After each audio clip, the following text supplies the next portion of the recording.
Bonjour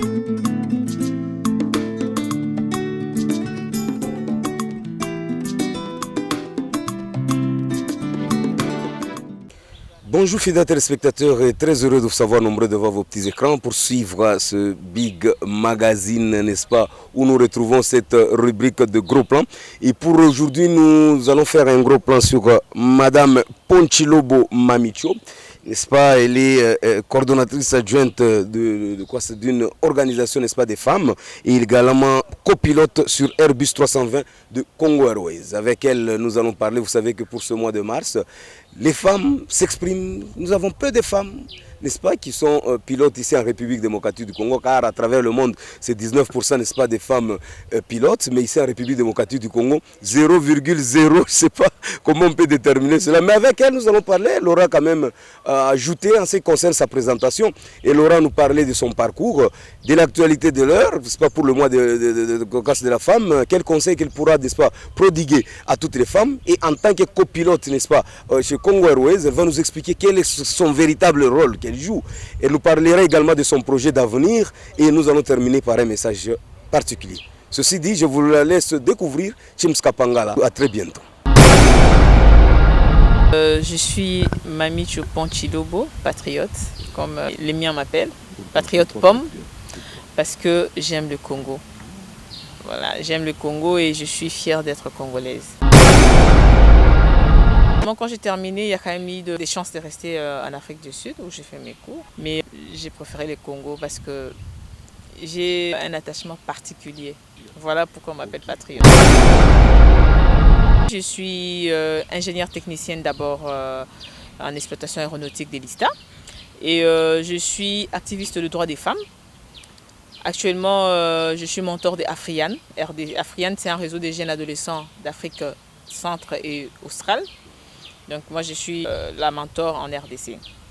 Puis je suis femme et congolaise fière de l'être.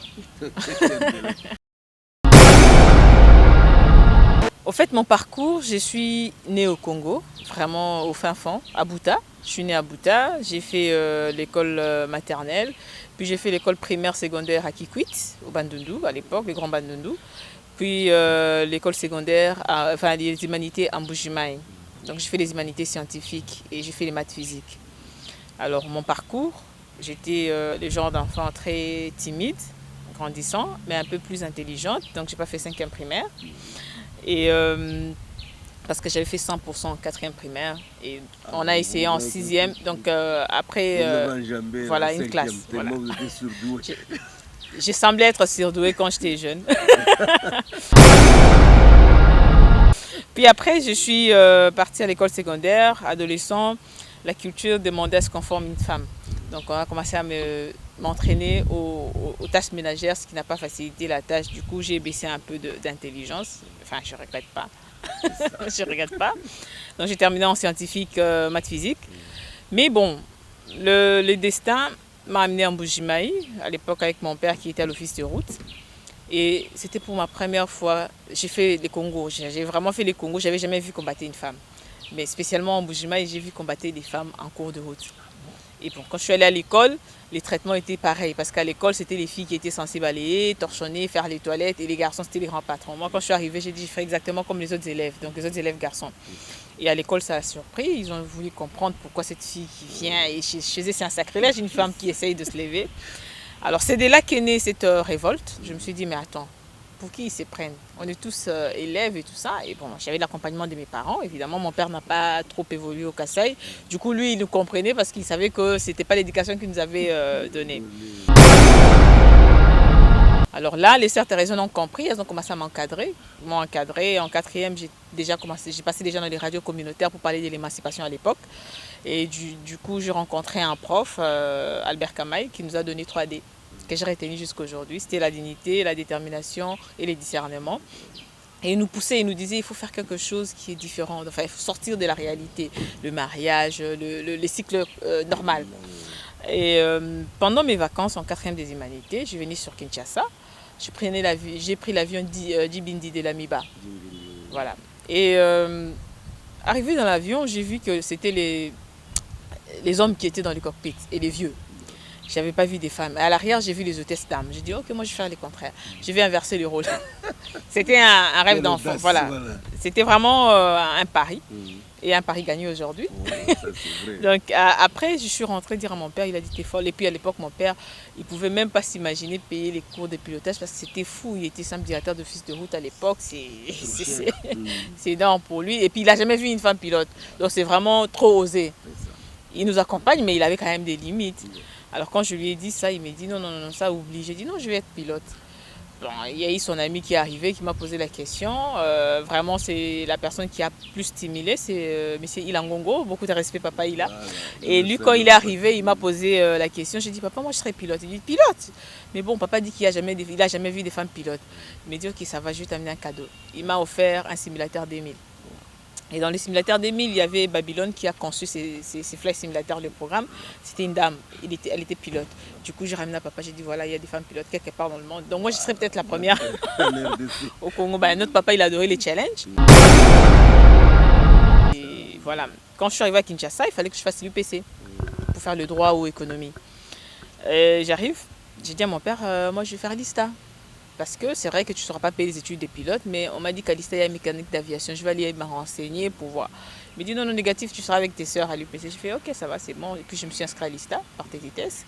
Il m'a dit bon, là, tu passes tout le jour, enfin, toutes tes classes en première session. Deuxième session, tu arrêtes, tu vas à l'université normale. Parce que là, c'est anormal, l'ISTA. Et moi, ma vision, c'était travailler autour des avions. Et puis un jour, peut-être, je vais attraper une chance, une bourse quelque part pour faire le pilotage. Puis quand il a vu que j'insistais, en deuxième graduat, il m'a demandé de commencer à faire des démarches pour aller faire les pilotages aux États-Unis. Et à l'époque, il y avait les World Trade Center, les crashs. Du coup, c'était restreint aux Américains. Alors, ma soeur étant aux États-Unis, elle avait pas assez d'informations, surtout que chez nous, il y avait personne qui avait fait les pilotages avant. On l'a dit non, c'est réservé. Et puis comme mon père a appris sécurité, tout ça, il a dit non, on arrête ces histoires. On reste ici. Puis j'ai rencontré les commandants Massiel qui me dit non, tu peux faire le pilotage ici aussi, en Afrique, il y a en Éthiopie, en Afrique du Sud, mais j'ai une école en Afrique du Sud, je peux t'aider. C'est de là, en fait, c'est comment on peut dire, c'est les gars qui a déclenché. Il m'a inscrit en Afrique du Sud, c'était pas facile. Il y a mes instructeurs, c'était des pilotes de la Rhodésie. Ils m'ont démontré que je ne devais pas être pilote. C'était pas mon métier. On décourageait. Vraiment, avec une lettre carrément.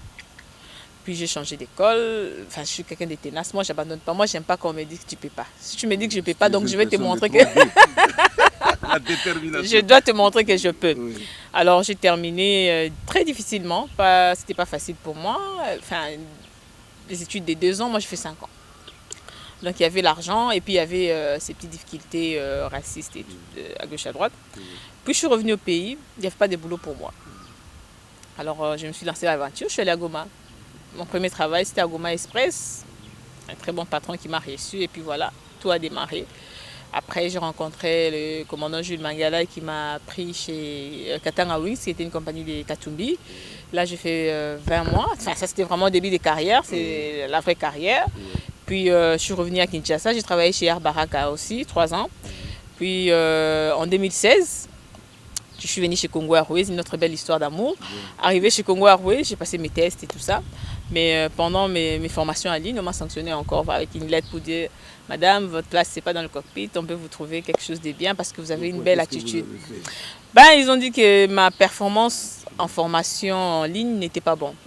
Du coup, donc, il fallait devenir secrétaire ou serveuse de café au bureau. Ce qui n'était pas votre rêve. Enfin, j'ai essayé, je crois que je fais 2 semaines au bureau, je ne me suis pas vue dedans. Je ne me voyais pas entre 4 murs et recevoir les ordres de quelqu'un. Alors, comme je suis secrétaire général de l'association des pilotes, je suis allée voir les pilotes, ils m'ont dit non, mais comment ça? Toi, normalement, on doit te donner la chance, donc nous, on va vraiment se battre pour toi de façon technique, on va t'accompagner pour arriver. Et l'association, évidemment, à l'époque, avec le ministre des Transports et les politiques, ils m'ont accompagné. J'ai réintégré la boîte et aujourd'hui... avec beaucoup de modestie, je suis quand même comptée parmi les bons parce que vous avez appris. Voilà, je suis là. Je suis là. Donc je suis encore là. Une bonne chose. Au fait, copilote, c'est les grades. C'est comme un directeur et un sous-directeur. Donc le chef de la mission, c'est le commandant de bord. Mais moi, j'ai fait partie de l'équipage. Donc, on fait le même boulot. Je donne un exemple. Aujourd'hui, hier, on avait fait Lubumbashi, aujourd'hui, on a fait Kinshasa. Le commandant, il a fait le vol d'hier et moi, j'ai fait le vol d'aujourd'hui. Mais c'est lui le chef, c'est lui le patron de l'avion. C'est tout ce qu'il y a de différent. C'est juste côté, comment on peut dire, décisionnel. Sinon, décisionnel dans le sens chef de mission. Parce qu'après, les décisions se discutent dans le cockpit. On fait le même travail. Nous sommes tous pilotes, mais seulement on a des grades différents. Nous avons grandi dans un environnement où il y a plein de stéréotypes et des pesanteurs sociaux, la culture et tout ça. Donc c'est cette personne qui a grandi dans cet environnement, il faut lui présenter notre prototype. Voilà ces prototypes, nous sommes là. Il y a beaucoup de modèles, il n'y a pas que moi, il y a plusieurs femmes qui sont beaucoup plus épanouies et qui ont réussi dans la vie, qui étaient déterminées. Il y a même beaucoup qui sont très déterminées, qui sont arrivées au sommet. Alors, ce que je demanderai à mes sœurs, c'est que les cerveaux, j'ai dit toujours ça, les cerveaux n'ont pas de sexe. Donc, il faut faire fonctionner vos cerveaux. Et puis, il ne faut jamais se limiter. Il faut casser ces plafonds de verre, il faut les casser. Les plafonds de verre, c'est cette culture qui te dit, toi t'es femme, toi t'es femme, toi t'es femme, toi t'es femme, tu ne dois pas parler en public, toi t'es femme, tu ne dois pas faire ci, toi t'es femme, toi tu ne dois pas faire ça. Moi, je trouve que c'était plutôt pour les décourager. Moi, je suis femme, je suis là. Je n'ai pas encore atteint les objectifs, mais je crois qu'aujourd'hui, c'est incontournable quand on parle des femmes dans les sciences, dans la technologie, quand on parle des femmes leaders en République démocratique du Congo. Je crois que je suis peut-être parmi les millièmes. Voilà, mais voilà, on peut parler de moi. Donc tout est possible, il faut savoir ce qu'on veut. Moi, je dis toujours, il faut savoir ce qu'on veut. Et voilà, savoir ce qu'on veut et puis mettre de la passion pour arriver à atteindre ces objectifs. Moi, je m'étais donné le défi d'être pilote, je le suis. J'ai d'autres défis. Moi, je vais vraiment être parmi les personnes qui vont diriger et changer ces pays. Je le dis haut et fort et j'ai peur de personne. Donc, ça sont des ambitions. J'ai fait déjà le travail à la base. J'accompagne les jeunes, je suis dans les structures des jeunes. Je donne du temps volontaire pour des conseils, pour concevoir des concepts. Donc, je vois le Congo demain reconstruit et je crois que ce serait avec beaucoup de fierté qu'on parle de moi, comme on a parlé de Kimbavita et les autres, et Anouarit et tout ça. Merci beaucoup, fidèles téléspectateurs. Nous sommes arrivés à la fin de notre rubrique Gros Plan. Vous l'avez constaté que pour aujourd'hui, nous avons fait un gros plan sur Mpochilobo Mamicho, n'est-ce pas, cette grande dame qui vous avez suivi avec un intérêt particulier. Elle s'est vraiment défendue corps et âme. Elle est copilote, n'est-ce pas, sur Airbus 320 de Congo Airways, secrétaire général, n'est-ce pas, de l'association des pilotes du Congo, mentor, n'est-ce pas, d'Afrian RDC. Et par là, il a parlé d'elle, de la présentation, du parcours, de l'actualité, n'est-ce pas, du message qu'elle a donné à toutes les femmes, de son projet d'avenir. Alors sur ce, il y a le conseil qu'elle a prodigué aux femmes et également à nous les hommes. Ceci dit, Chimska Pangala, nous vous laissons en bonne compagnie du programme de la radio-télévision nationale congolaise. Au revoir.